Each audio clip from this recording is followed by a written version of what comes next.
Come on, sweetheart. This is the bigger clown in the sump, female. She's 4 inches, 4.5 inches too. Huge. She's about 4 inches.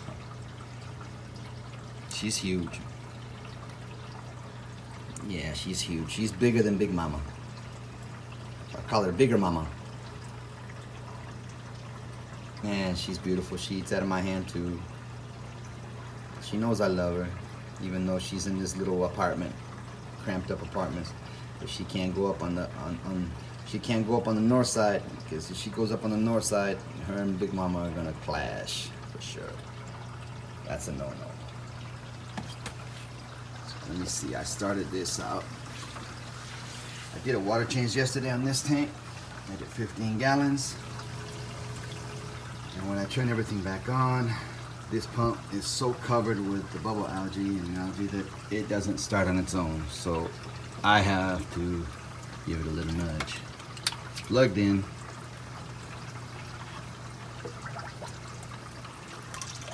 Nothing to bang it on.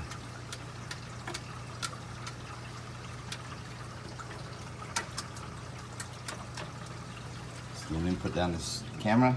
I give it a little knocking. There it is. Just give it a little thud and it should start up. Because we need some more flow in this sump.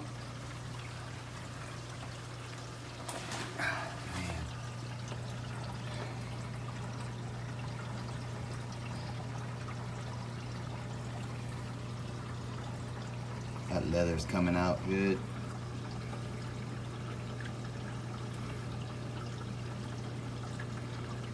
I had a coral casualty in this tank. Sometimes the coral come back, sometimes they don't. But that used to be an acan colony right there, that big white thing.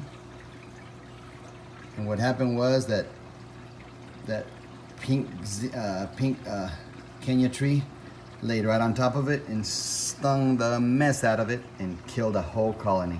That's how delicate they are. The one behind it is still okay. The favia, just like this one, but in the back, look at it.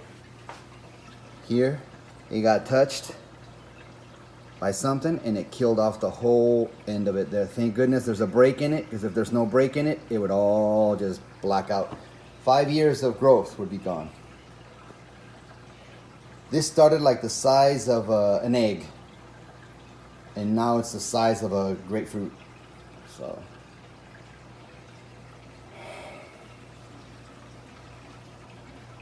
yeah, it's a constant battle for territory. And if this was my only system, my only tank, I might be able to keep up with it.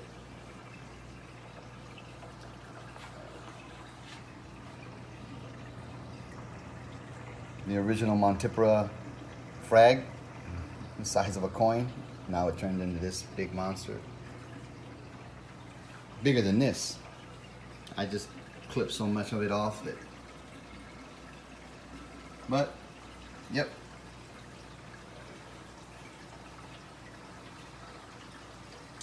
If I left this just a total softy tank and just left it a little grimy, a little dirty, this guy would probably be as big as the tank already. This started the size of an egg also, size of an egg, and now it's the size of a basketball, soccer ball. Probably bigger than that if it opens up all the way, but it would be as big as this tank.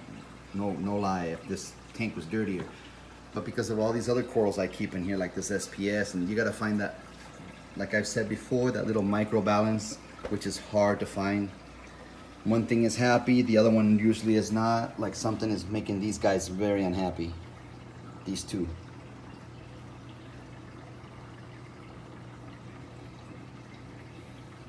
Yeah, so it's a process, you know. It never ends. So this anemone is getting big.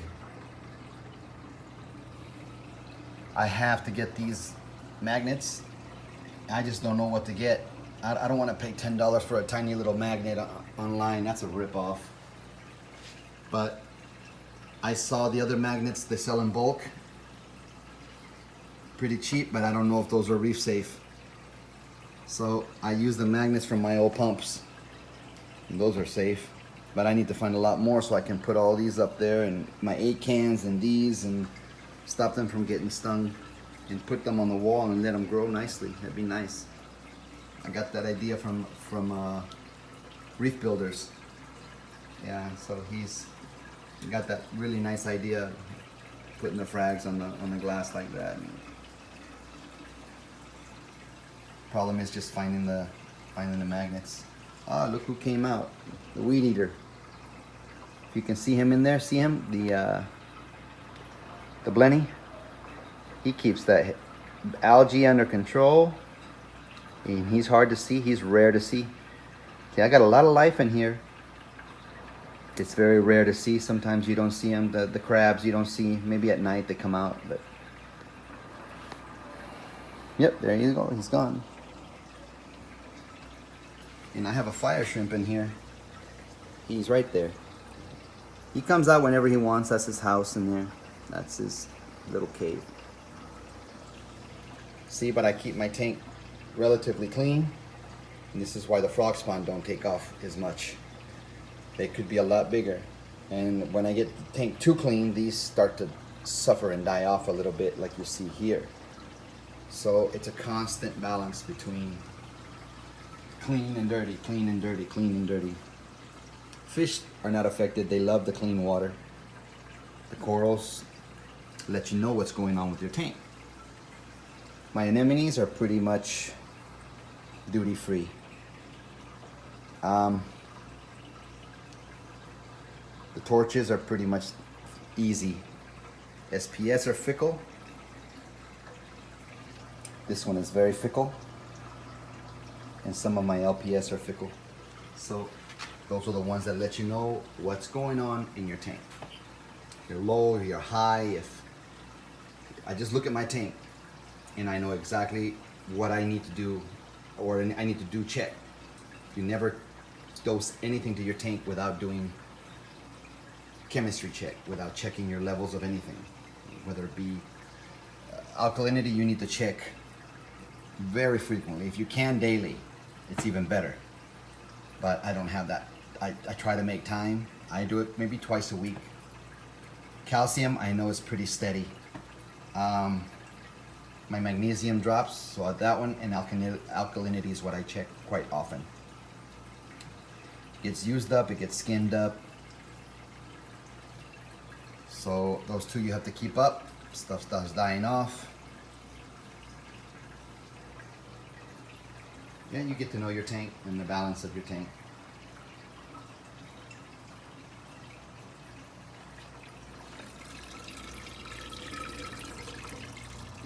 pH is 8.2.